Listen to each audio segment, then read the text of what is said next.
Okay, welcome back. after after we stopped recording the last episode, me and Graham kept talking about gaming, and I was like, you know what? This is not a conversation that we've ever had on the podcast. And he was dropping some gold after I stopped recording about the benefits of it. And if you listen to our prior episode, I have some limiting beliefs around my kids playing games and being gamers. So I would love to use this next few minutes to let's work through these and talk about these. This is completely off the cuff. None of this is premeditated. It's just like, I love it. okay, let's hit record, see where this goes. But you were telling me that you feel like there's a lot of benefits to gaming, especially for children who maybe don't learn in a certain way or aren't motivated in a certain way, that gaming is really beneficial. So maybe just start there and tell me what. We'll see where we end up. Yeah, Yes. no, I think the conversation we're having was like, I think for the right people with the right games, gaming can be one of the most powerful education tools we've ever had. It is such a strong kind of dopamine mix of like task, reward, incentive, move forward, that there are things I kind of willingly immersed myself in and learned in a gaming context super young that I never would have dove into in school or in a textbook, and like things around both economics and macroeconomics. I mean, for me, it was an obsession in World of Warcraft and currency in World of Warcraft, and there's an auction house and there's kind of all kinds of trade between servers, between regions, and you can learn so much trying to get ahead in the game in currency, but you also take a step back, and this is where I was fortunate to have the right kind of mentors early on that were kind of like, hey, there's some transferable knowledge here of like the world is kind of works the same way and currency works the same way. And I've talked to a lot of kids that have been like hyper passionate about Minecraft and have memorized so many recipes in Minecraft and understand so much about the nuance of resource management and have configured servers to set up a Minecraft server and do all this stuff. And like, if you took it out of a gaming context and were purely, here's a textbook, here's a task, understand of like how many of this converts into that, and then how many of those convert into the next thing, and you have to have 20 of these to make something, so how many of the raw base material do you need? Like, they would never get excited about it. But you put it in a game and all of a sudden you've got kind of 10, 11, 12-year-olds that are kind of mathematical statistical experts at how this all comes together, and they've memorized it and they can recite it. And for me, that's where gaming becomes really powerful. And I think it really does depend on the type of game you're getting into, and that's where I think there is a role for parents to play, is understanding what game is, and maybe being a bit of that coach on what the knowledge is that can come out of the game and what skills are getting developed. But yeah, it's also fun. I think a lot of what I learned about leadership and group management came from leading teams in World of Warcraft when I was like 14 or 15, and you had to organize 20, 30, 40 people to do the same thing at the same time every night and spend 4 hours working together, and everyone's got a job, and if one person doesn't do their job properly, everyone fails. That's team management. That's literally people management, just in the context of a video game. So yeah, I think there's a lot of cool stuff there. I told Graham that I did not grow up using video games. That was just something that my mom, for whatever reason, I don't know why she had this belief, but she just was like, we don't have that in our house. And so I think for me, there's like maybe a lack of knowledge or a lack of, first of all, if you put me on a video game, I am clueless. Like, I'm the person you do not want on your team when you're talking about teams. And so I just think I think that's part of it, is maybe a lack of awareness and knowledge.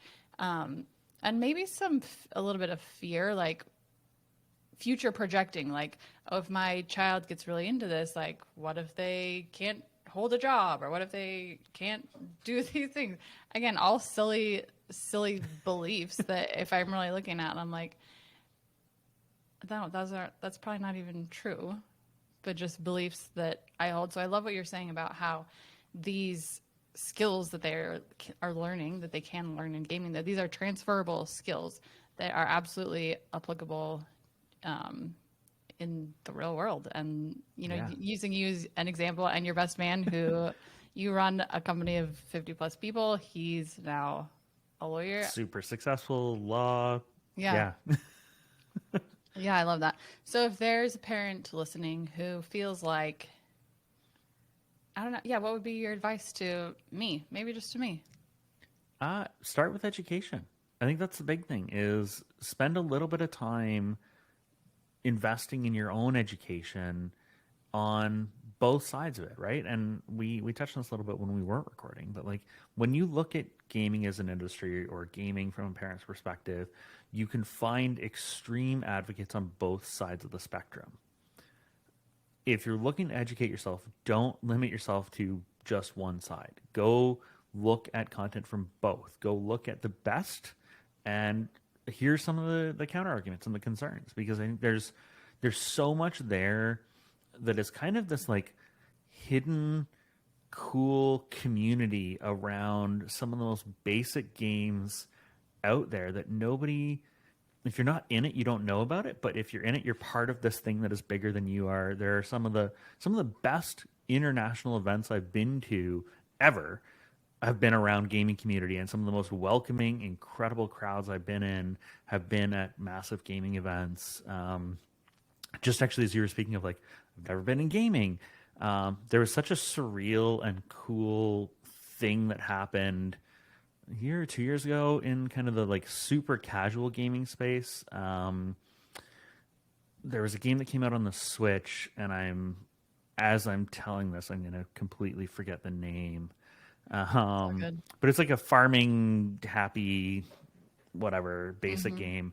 But what was funny is once a week there was this event that happened in the game where you could plant turnips and your island had a turnip price on it that was fixed for the week.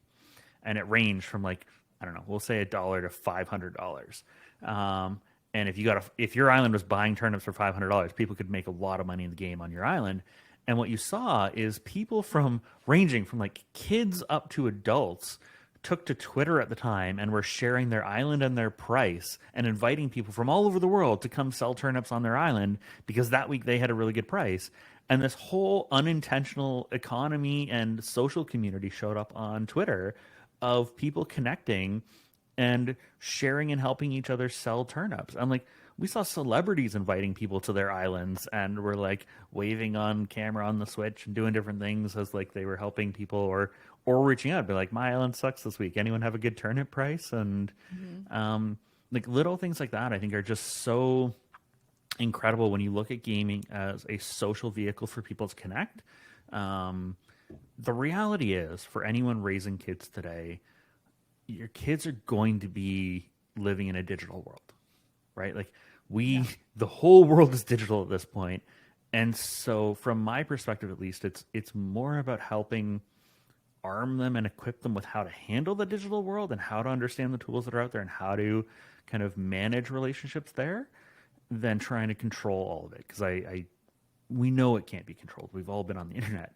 And I mean, as all kinds of new technologies come out, it evolves very quickly. And a lot of it is trying to find that positive and trying to find those learning opportunities. Because I think what was interesting is we helped some, I think, young cousins of my wife when the turnip craze was going, navigate social media, navigate how to like find the right hashtags, find the right people that were going to invite them to their island to sell their turnips. And like there was no chat in the game, so there's nothing like high risk that was happening. It was literally like people collaborating to sell turnips. But it was this super surreal thing that happened when I think a lot of countries were in lockdown, and it was this really funny unintended thing.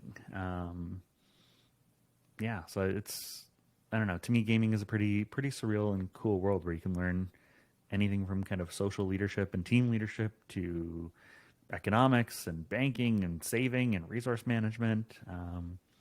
But you can also be pulled into like crazy, toxic, negative communities. So it starts with education and then goes from there. So that was a long-winded answer. No, it's good. I love it. When you say, you could get pulled into these maybe negative communities, or you mentioned a second ago, there's more high risk things in certain games. Is there anything particular you would suggest parents like look out for or are made aware of as their kids are getting into a new game or something? Yeah, I think being very aware of the, I guess, community the kids are going to be exposed to, right? Like, it's great to have online communities and play with other people. I think that social interaction is really important.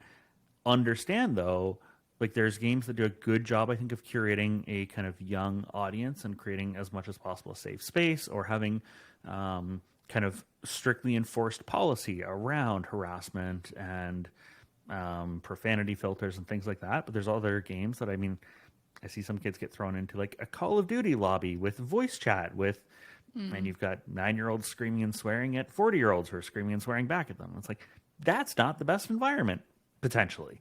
But so I would say be aware of what communication is. Like, to me at least, it's less about the maturity rating of the game, because that tends to relate a lot more to the violence or graphics in the game. I think that's a personal choice for whatever people want to do.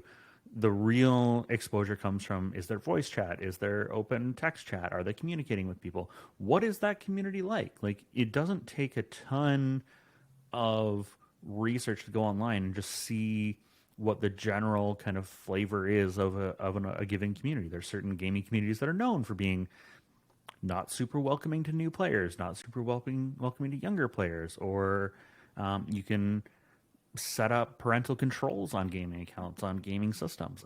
Definitely take advantage of those. Definitely be aware of how those tools work. They're all made to be fairly user friendly and fairly unintimidating to get into. So do that. And I would also say, if your kids are, depending on the age, but if your kids are getting into new games, play with them for the first little bit. Experience it together so that you have context and you have some understanding of what they're getting into and what they might be exposed to. And if you're really nervous, play a little bit on your own first. I think that's one of the big things, is there's so many parents that are so far disconnected from the gaming side, and their kids are immersed in it. Like, that to me is more challenging than both being removed from it. Like, I love your questions of like, if we're going to get into this, what do I need to know? It's like, yeah, it starts with you understanding, so that they're not kind of on an island, and if they encounter something, you have context to talk about it with them. I have vivid memories, and these were like, I'm going to say like quasi traumatic at the time, but like taught me so much when I was little, where I like fell for fake advertisements in a game and lost items, or like lost things I'd worked really hard for. And then I was like, okay, you learn from that and you kind of don't fall for the same thing the next time. And it's like, it made me a much more savvy internet user, but like, I had nobody to talk to about it at the time, and there was no resource about it. But I think also understanding that, I mean, it also encouraged really positive behavior. I found lots of people, when I was starting games, were very welcoming to new players, would give you all kinds of stuff, would teach you the ropes because they were excited that there were more people in the community. I think it's a cool thing parents and kids can go through together, especially when the kids are a little bit younger, kind of getting into it. But Yeah, I really like that suggestion of doing it together, because I feel like there is sometimes a disconnect.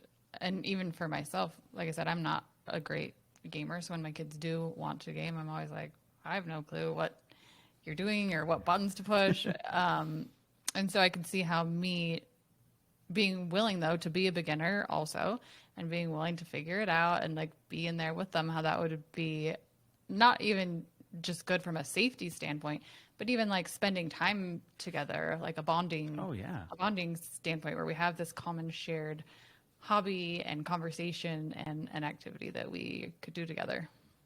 yeah, I've had the opportunity to play with other families that play games like World of Warcraft and Diablo, and even played in kind of fairly competitive settings with like parents and kids, and it's been such a cool thing to see, especially parents with older kids. Like, there was a big World of Warcraft thing a few years ago with Classic coming out, and I think we had a group in our guild that was like 2 parents and their 2 university age kids that were all living in different parts of the country, and then 2 nights a week, every week, they were on for 4 hours playing together and doing this thing. And it was like, that's a really cool family dynamic, and they all kind of get to hang out and spend that time together, even though they've all kind of moved out and are doing their own thing. I think there's, there's some really cool value there.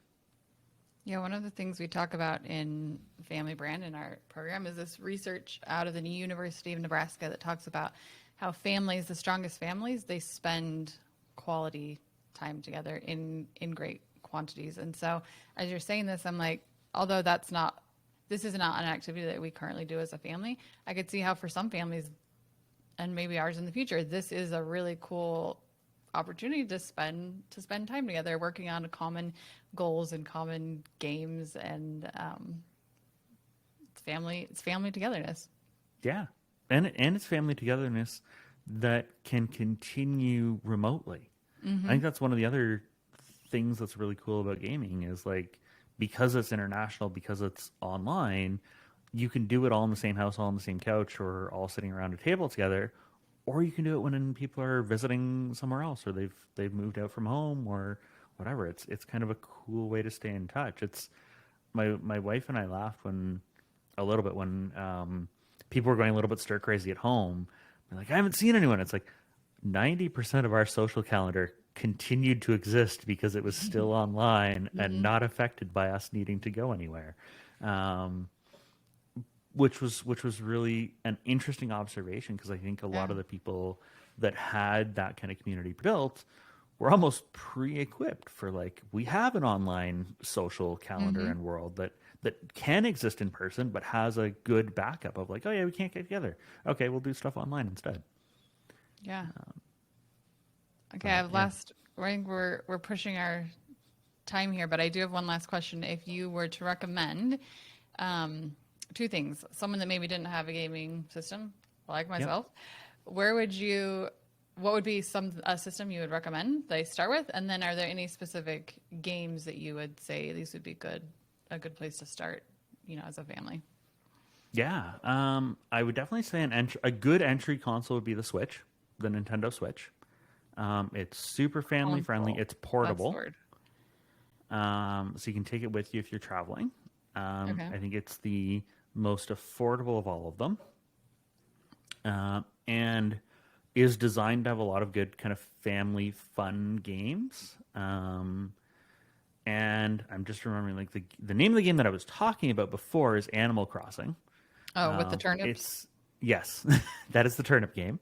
Animal Crossing is a single player game, but you can have kind of multiple. I think you can have multiple accounts and multiple people can play on the same system. So I would definitely look at the Nintendo Switch as kind of a good entry point, depending on the age of the kids as well, like what their interest is and what kind of, like, you can get into kind of racing games that can be a lot of fun with multiplayer. We probably plan to introduce our daughter into the world of Pokemon fairly early on, because for both my wife and I, that was kind of like our first big games that we got into, was the Pokemon games, and she has a million different Pokemon stuffed animals at this point that she drags around and knows a couple of their names. So we think that'll be a starting point, and that's all in the Nintendo world. But honestly, a lot of it is starting with a little bit of that research and go look at what the top games are and what resonates with you. What do you games are vehicles for storytelling. They're kind of vehicles to experience really cool worlds. So what kind of stories and worlds appeal to you or your kids? Okay, this was a very awesome, unexpected bonus little podcast episode we threw here at the end, but I'm so glad you were down to do this. And this was fun. Yeah, it was fun having this conversation, and I learned so much for you. So thank you for challenging my beliefs about gaming. I really appreciate it, and I think this conversation will benefit more than just me. So thanks, Graeme. My pleasure. Thank you so much for entertaining the extra recording session. This was awesome.